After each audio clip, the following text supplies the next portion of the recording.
राधे राधे, जय श्री कृष्णा बहनों। आज की इस वीडियो में मैं लेकर आई हूँ पुरुषोत्तम मास में सुनी जाने वाली एक रोचक कहानी। तो चलिए शुरू करते हैं। एक समय की बात है, एक बुढ़िया माई थी। उसके एक बेटा और एक बहू थी। वह बहुत धार्मिक प्रवृत्ति की थी। हर तीसरे साल पुरुषोत्तम मास आने पर स्नान दान पुण्य किया करती थी। एक बार पुरुषोत्तम मास में उसके बेटा बहू ने कहा, माँ, तुम हर बार पुरुषोत्तम मास में ये स्नान दान करती हो, इसका कोई पुण्य भी मिलता है? मेरी शादी को कई वर्ष हो गए और अभी तक मेरे कोई संतान नहीं हुई है। तब माई बोली कि मैं इस बार पुरुषोत्तम भगवान से पूछूंगी कि मेरे व्रत स्नान दान का फल मुझे कब मिलेगा। और वह बुढ़ी माई जय पुरुषोत्तम भगवान, जय पुरुषोत्तम भगवान कहती हुई अपने घर से चल दी। रास्ते में एक कोढ़ी मिला। कोढ़ी ने पूछा, माई, तुम कहाँ जा रही हो?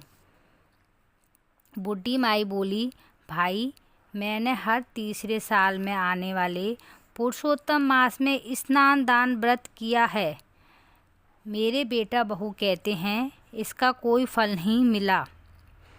मैं पुरुषोत्तम भगवान से मिलकर ये पूछूंगी कि मुझे इसका फल कब मिलेगा।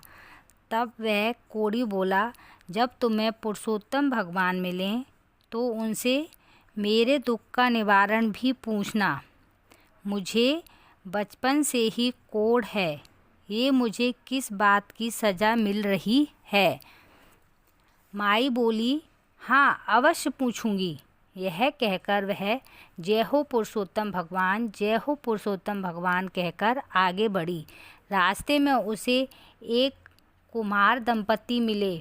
उन्होंने उससे पूछा, माई, कहाँ जा रही हो? माई ने सारी बात बता दी। वो बोले, माई, क्या तुम हमारे दुख का निवारण भी पूछोगी? हमारी जीवन यापन का एकमात्र साधन ये मटके बनाना है। पिछले 3-4 वर्षों से हमारे चाक पर टूटे फूटे मटके बन रहे हैं और कुछ बच भी जाते हैं तो पकाते समय टूट जाते हैं। ऐसा क्यों होता है? तुम ज़रूर पूछना। माई बोली, ज़रूर पूछूंगी। ऐसा कहकर वह जय हो पुरुषोत्तम भगवान, जय हो पुरुषोत्तम भगवान कहकर आगे चल दी। रास्ते में एक सांप मिला और बोला, माई, मैं तुझे काटूंगा। माई बोली, अगर तू मुझे काटना चाहता है तो काट लेना, लेकिन अभी मैं पुरुषोत्तम भगवान से मिलने जा रही हूँ। उनसे मिलकर आ जाऊँ तब काट लेना। तब वह सांप बोला कि पुरुषोत्तम भगवान से मेरे भी दुख का निवारण पूछना कि मेरी नागिन हर साल अंडे देती है, लेकिन एक भी सपोला जिंदा नहीं रहता। बुढ़िया बोली, मैं ज़रूर पूछ लूँगी। और जय हो पुरुषोत्तम भगवान की, जय हो पुरुषोत्तम भगवान की कहकर आगे चल दी। रास्ते में उसे एक साधु महाराज मिले। उन्होंने पूछा, माई, कहाँ जा रही हो? माई बोली, पुरुषोत्तम भगवान से मिलने जा रही हूँ।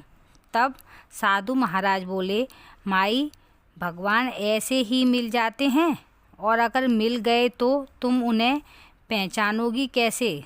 तब माई बोली, मैं उन्हें पहचान लूँगी।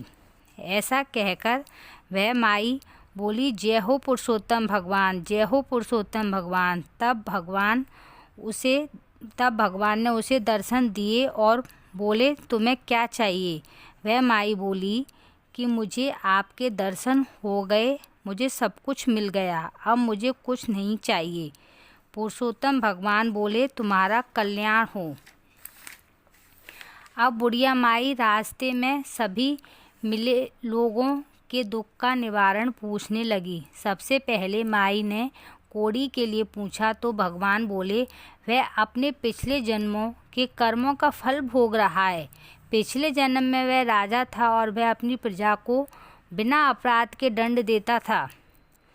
उसको उनकी आह लगी है, तुम मेरी चरण धूल ले जाओ और उसको लगा देना, वह ठीक हो जाएगा। फिर माई ने कुमार के दुख का निवारण पूछा तो भगवान बोले, एक बार उस दंपत्ति के पास एक गरीब माता पिता अपनी लड़की के विवाह के लिए कलश लेने आए थे। पैसे ना होने के कारण उन्होंने उसे कलश नहीं दिया। इस कारण उस दंपत्ति को उस गरीब माता पिता की आह लगी है। अगर कुम्हार अपने 100 मटके किसी प्याऊ में दान दे दे तो उसके दुख का निवारण हो जाएगा। अब माई ने नाग के बारे में पूछा तो भगवान ने कहा कि एक बार नागिन ने एक गर्भवती स्त्री को काट लिया था, जिससे वह स्त्री मर गई। उन्हें उस स्त्री की हाय लगी है। अगर यह नाग नागिन अपनी अमृतमणि किसी गरीब को दे देते तो उनके दुख का निवारण हो जाएगा। यह सुनकर माई ने भगवान को प्रणाम किया तो भगवान अंतर ध्यान हो गए। अब माई ने भगवान के चरणों की धूल अपने पल्लू में बांध ली। सबसे पहले सांप से मिली। माई को देखते ही सांप बोला, क्या हुआ माई, भगवान के दर्शन हुए? माई बोली, हाँ हुए। सांप बोला, तुमने मेरे दुख का निवारण पूछा? तो माई ने सारी बात सांप को बता दी। तो सांप बोला, मैं गरीब व्यक्ति कहाँ से लाऊं, मेरे पास कोई डर के मारे नहीं आता। ये अमृतमणि तुम ही रख लो। सांप ने वो अमृतमणि माई को दे दी। मणि लेकर माई अपने घर की ओर चली तो उसे कुमार दंपत्ति मिले। उन्होंने पूछा, क्या तुम्हें भगवान के दर्शन हुए? हमारे दुख का निवारण पूछा। माई बोली, मुझे भगवान के दर्शन हुए और मैंने तुम्हारे दुख का निवारण भी पूछ लिया है। और उनसे सारी बात उन दोनों को बता दी। वो बोले, हम आज ही 100 मटके किसी प्याऊ में दान कर देंगे। अब वह आगे चली तो वह एक कोड़ी ने पूछा, माई भगवान के दर्शन हुए? हाँ, मुझे भगवान के दर्शन हुए और तुम्हारे दुख का निवारण भी पूछ लिया। फिर माई ने कोड़ी को सारी बात बता दी। फिर माई ने कहा कि ये तुम्हारे पिछले जन्मों के कर्म हैं जो तुम भोग रहे हो। माई ने भगवान के चरणों की धूल कोड़ी के शरीर पर लगाई तो कोड़ी ठीक हो गया।